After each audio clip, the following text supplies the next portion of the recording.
So if you notice, these were never cut to length. I have oddball lengths going on right now. That was intentional.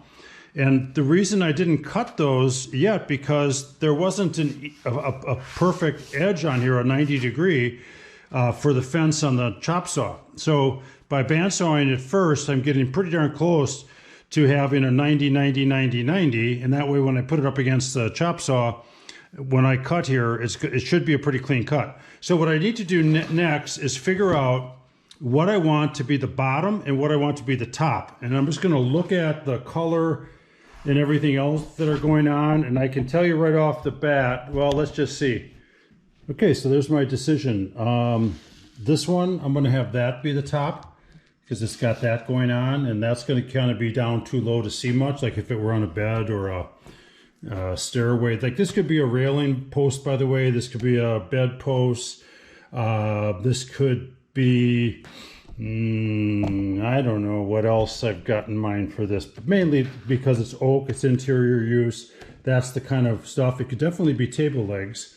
Now, if it were table legs, we actually might want to reverse this and make this the bottom, because if it's a table leg and we're going to stand it up, you're not going to see that upper couple inches anyhow, because it's going to be sheltered by the tabletop, right? So, but you're going to see that because it's down near the floor. So, you know, and again, the reason I'm picking one or the other is because I'm going to bevel the top I'm going to bevel the tops, whereas the bottoms are going to be flat. So let's go ahead and cut those.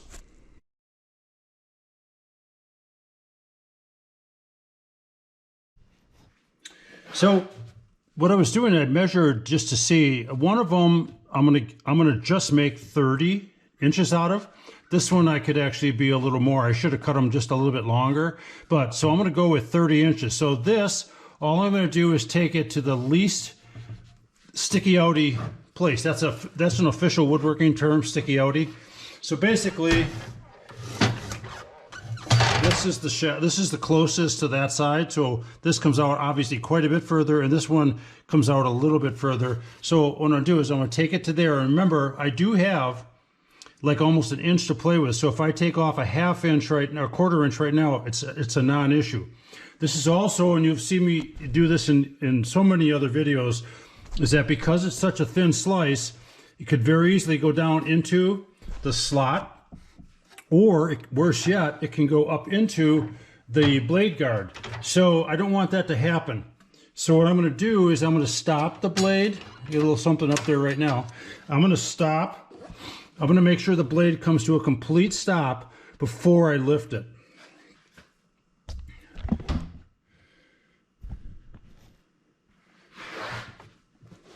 Sorry, the other thing was, again, this is 4.5, right? And 4.5, which just makes the capacity before it would hit some of this hardware up here on the blade.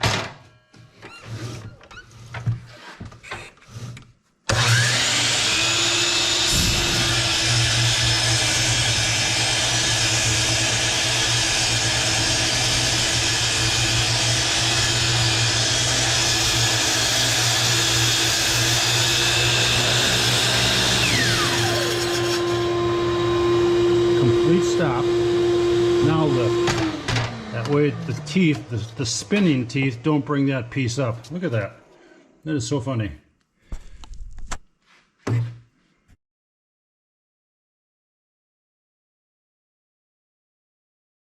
So before I start cutting the bevels on either of them, I wanted to cut the bottom off of the other one first, just in case I ended up having to go to like 29.5 or 29.75. I want both to be the same, right? Okay. The other thing I did was this. When I set this down, it was kind of rocky, and that's because there's some waning on there, and it just wasn't as clean of a cut, and that's normal. So what I did is I spun it until I had what I felt was a pretty good flatness, and there's one right there. It's kind of sitting pretty nice. And again, I'm going to pick the easiest spot, the shortest spot, and that's going to be my go-to.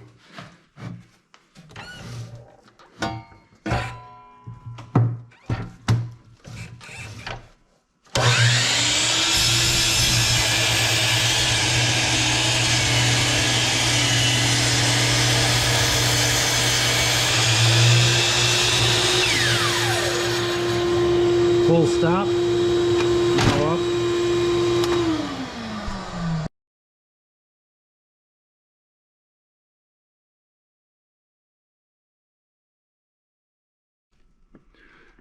This is what I was worried about. Now, the other one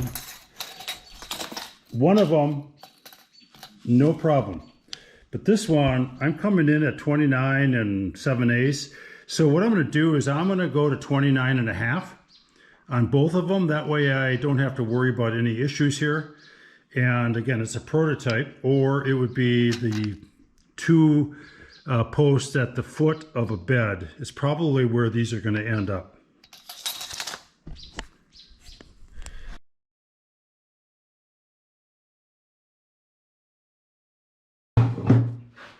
So I've got it marked at 29 and a half. And if you notice, by the way, I never did bother cleaning up the Gorilla Glue here because it doesn't make any difference, right?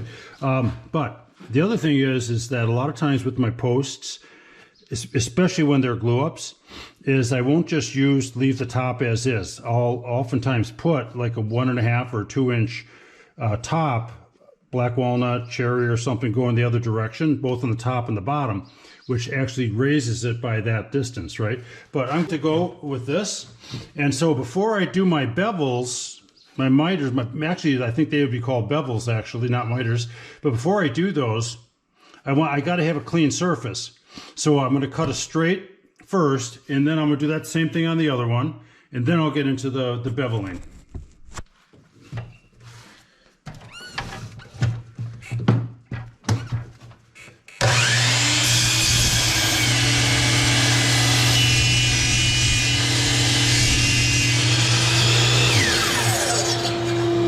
Full stop.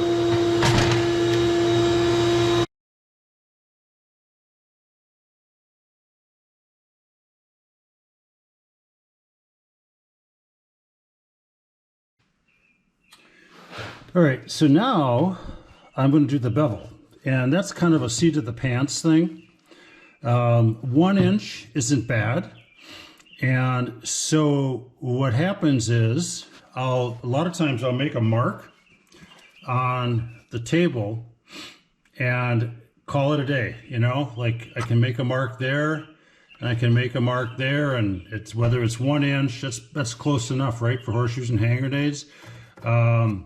Now I'm going to end up losing that mark as I start turning, because when I turn it and the bevel is down, it's not going to hit that mark anymore. But I'll show you how that works. Okay, so the first one, let me just get the saw set up. And by the way, there's 2 ways that we can do this. And I'm going to be doing a 45. So I could go this way with it to 45.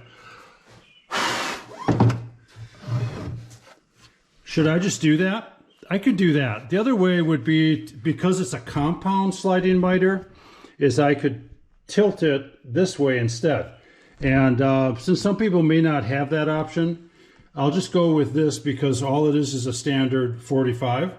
And I'm basically going to do the same thing. I'm going to put a mark on the table at, I could be a little more precise. I can measure in 1 inch on this. It needs to be up here.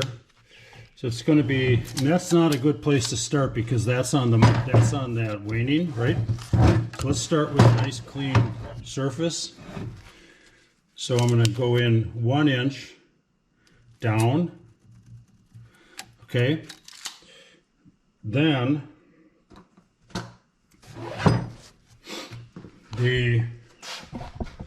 trying to get a camera location that'll catch that. Let's just try that. So I'm 1 inch. I got to make sure I'm up against the fence. And this is where the lasers, or in this case, like DeWalt and Milwaukee, they use a shadow. They don't use a laser. It's a shadow, because that way you don't have to tweak it when you change blade curves or teeth size. It always picks it up no matter what you do. Okay, so see what's going to happen there with that bevel? It's going to follow that line right to that 1 point mark. Now I'm going to go down here, because the first couple that I can use any kind of reference, I want to use them. So I'm going to put a reference down here. And again, I'm going to lose that later. I'll show you. but then there's a way to pick it up. It's just that I don't want to start off in that way. So right now, and then the other thing you got to be careful of is now we're going to have a little tiny piece that's going to go flying off. So you got to be careful with that. I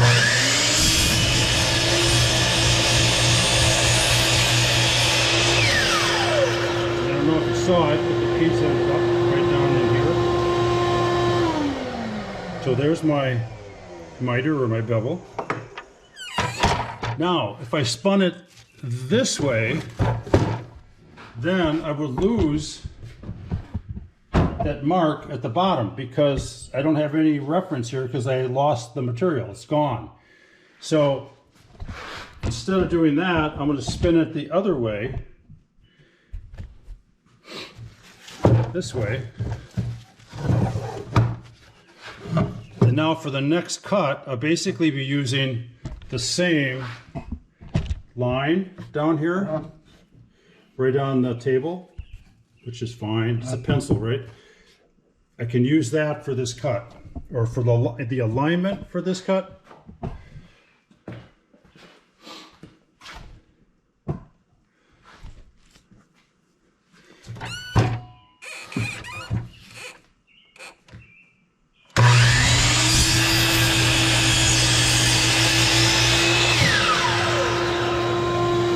Still keeping that blade down until the end because I know there's a little piece back in there somewhere and you just never know where those are going to go up.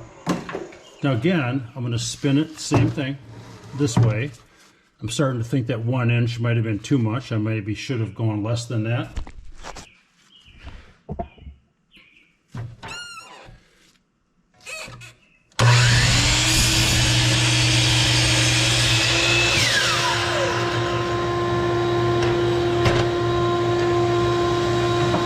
Okay, on that last one, I'm going to completely lose it because there is nothing left, right? But what we do have is the previous cut, which is, this again, this is where the lasers and all that come in handy.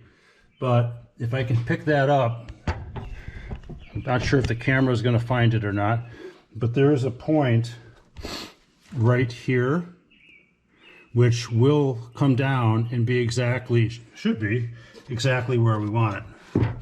I have to move the camera a little bit. Sorry about that. Got to find that spot again.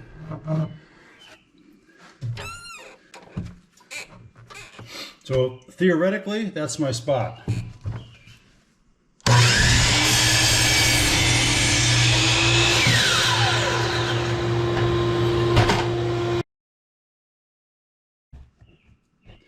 So this is the next post. I'm going to start off with the same marks.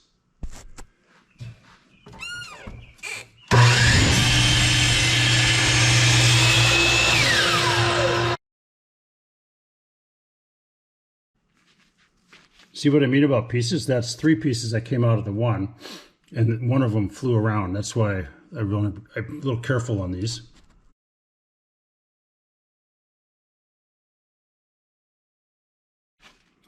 Okay, I was more careful on that one, and so I did end up getting a good consistent. Now, what's going on here, this is why I sometimes put tops on these, is that right now I've got a little bit of a gap there, and that's because that was the part of the glue up, right? But that's actually pretty fixable, and what I could do is this. If I wasn't going to do varnishing tonight, then I would put some Gorilla Glue in there and let it go down in, and then it'll not only go down in, but it'll come out, but it'll fill it. And then in the morning I clean it off. But I want to do varnish tonight, so I'm going to fix that before then. So we're basically done